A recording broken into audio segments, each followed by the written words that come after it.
This is the second chapter of Slow Drifts, the exhibition cycle here at the Balcony, The Hague, dealing with film and video from an expansive perspective. We are interested in practitioners that record reality with other devices than a camera and that make work that fluctuates between the black box of the cinema and the white cube of the gallery. For the second chapter, we are featuring the collaborative practice of British artist David Blandy and British Ghanese artist Larry Achiampong. They each have an individual practice, but they have been collaborating for over a decade, threading their creative practice and their friendship into a series of video works.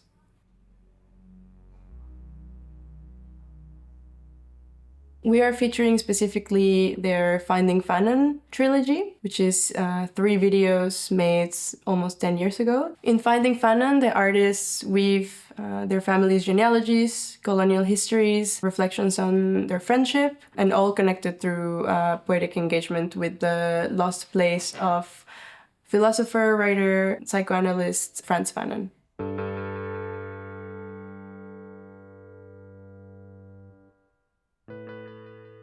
By 1950, Fanon had written 3 plays, all of which were lost at some point in his moves between Algeria and France. But there are accounts on the content of the plays and what the plays were about. And it is through these accounts that the artists stage a conversation with Fanon's dramatic sensibility, which is a very important part of his work, and it grounds his understanding of the relationship between language and liberation. Finding Fanon Part 1 features a tapestry of archival material, both from the artist's family archive, but also from colonial archives. For example, there is photographs from British colonial rule in Kenya, and also footage from industrial manufacturing and police brutality in the United States.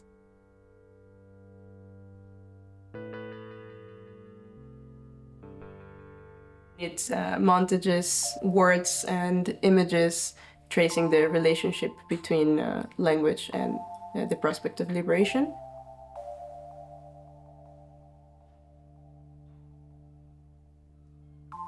Finding Fanon Part 2 is a very special chapter because it is shot in the in-game video editor of Grand Theft Auto 5. And it features the 2 artists as avatars wearing matching tweed suits and wandering around a deserted fictional US state of San Andreas. And by wandering around this virtual realm, this artificial environment, they are asking the question of whether Fanon thinking can diagnose the conditions of this virtual world as it does the conditions of the world outside of it.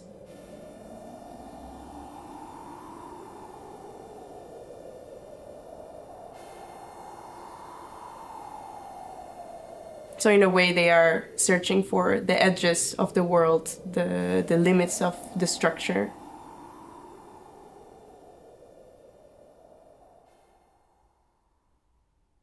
Finding Fanon 3 returns to a more personal reflection because it features the Blandy and Achiampong's family. The artist recorded this part with their children, with their family. It blends reflections on a recognizably earlier version of the internet with wishes and warnings for their children and for the world that they will come to live in.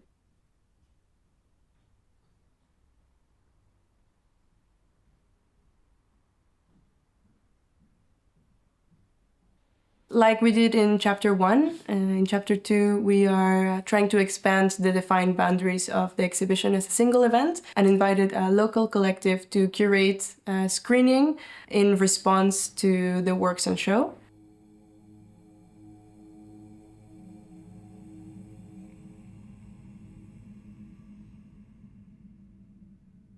I'm Hattie Wade. I'm one of the members of First Cut.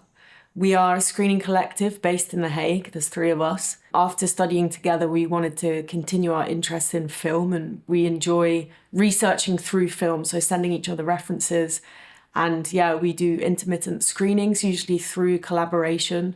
And our aim is to show video work that stems from socio-political inquiry. In responding to the Finding Fanon series, we chose to focus on the psychopathology of colonialism and bring a focus to the resistance to forgetting and the resilience in remembering. So for this, we chose Havemos de Volta by Kiluanji Kiahenda, set in Angola, and it reflects on the frozen bodies of colonialism by transporting us into the head of an antelope. She wants to return to the past in order to have her revenge on history, which took away her life in order to represent a certain narrative of reality.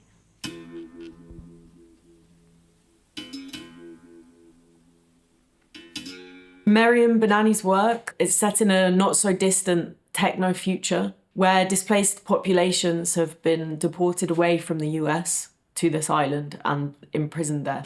She also pays tribute to human resilience by resisting essentialist notions of identity and culture, and instead addresses the in-between states of life in the diaspora.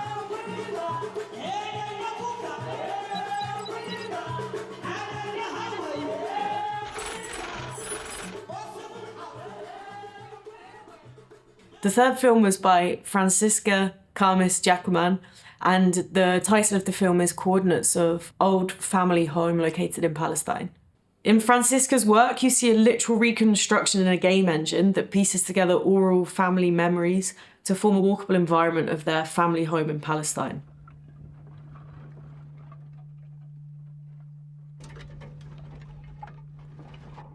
The screening, it was really great to see all of the films placed together. We always enjoy seeing when films are placed one after the other, kind of the sort of reflections that come out of the film before and how it can lead up to other ones.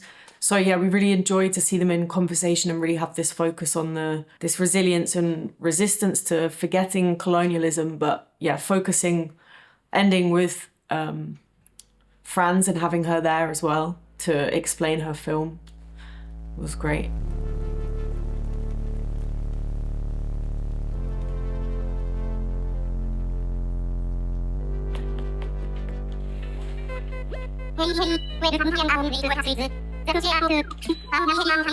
So, those of you, we've invited you, of course, today because we're going to be playing and messing around with Animal Crossing, talking a little bit about it as well. David, you're going to have to type some stuff, man.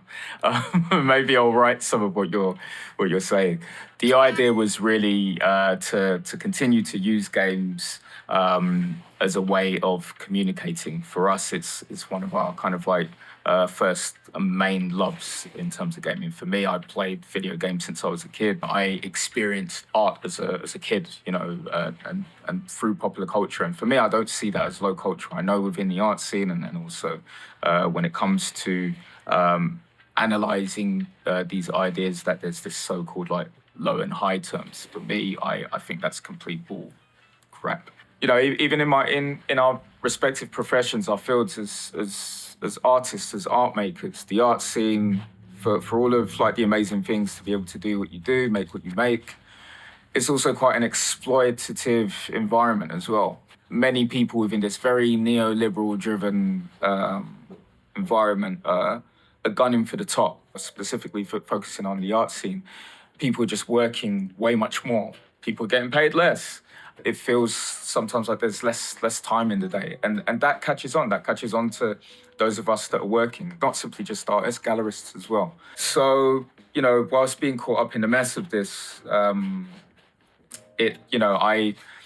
constantly needed like outlet spaces where I can relax. When we bring this into the arena of like gaming, playing a game like Animal Crossing has been awesome in that respect, that I've been able to just take my time. There's, you know, there are some goals that you can perhaps try and reach in Animal Crossing, but at the same time, it's just, everything is just chill.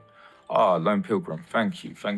You know, there's something really weird about this game. Like, you know, you find yourself on an island and then like you're slowly basically like colonizing it. Valerixo says, Some players have brought up that indeed the game is sometimes reminiscent of the Japanese Empire itself, or early 20th century colonial enterprise.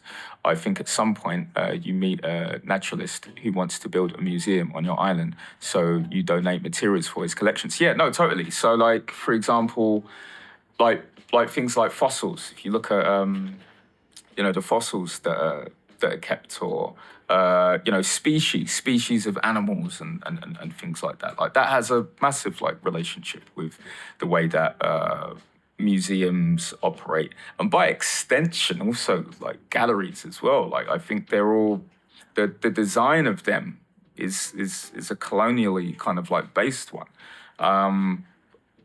As a practitioner, I find it interesting when that's disrupted. It's been of interest to me for the art to exist not simply in a gallery or a museum, but beyond that. And that's why for me, I think gaming really is an art form. Wessel, you are looking very unwell. I'm worried about you. A question from the balcony. Can you talk a bit more about making the Finding Fanon in GTA 5? Fanon, a writer, a psychiatrist, he wrote a lot about the experience of like otherness, to some, one of the grandfathers of like decolonial thought and theory. Fanon talking about otherness spoke to me in a massive way on a class-based level, on a racial level, and upon further like research, we found out at the time that Fanon had written had unfinished manuscripts. And so, again, coming back to this like discovery of these plays, we began to kind of like imagine what might they sound like, what might they breathe like, what might they taste like, how would you present that within an artistic space? And it's like, well, yeah, like using like a video game, like kind of like hacking it or filming within it, capturing it, where we would kind of like create our own characters and film these scenes in which we're essentially trying to search for and find and catch up with Fanon's ghost. So the Grand Theft Auto game, I would say, was a vehicle. It was a tool, a storytelling tool that allowed David and I to structure, particularly the next two films in the series. So I think in the first film there was intention to kind of explore this, but taking David's cue here and David's philosophy in relation to making film, which has inspired me certainly in my studio practice, my filmmaking practice. When making films, you're honoring the time that you have with the viewer. So we don't waste time. You're snappy with the shots, even if you've got like an incredible kind of visage landscape or whatnot. You're snappy with all of that. So the Grand Theft Auto like gaming engine was the perfect place for us to utilize that. And then also, of course, the madness surrounding the heritage of Grand Theft Auto as a video game. It's surrounding like violence and its relationship with like social issues and telling of stories across like cultures and peoples, but by that of mostly like white middle-class guys. Like there's a lot to unpack there, right? All right. It's been lovely. Thanks for having us and joining us today. Yeah, no, thank you so much. Like, really big shout out to, the balcony, The Hague. Thank you so much for tuning in. We'll catch you at another point in time. Peace.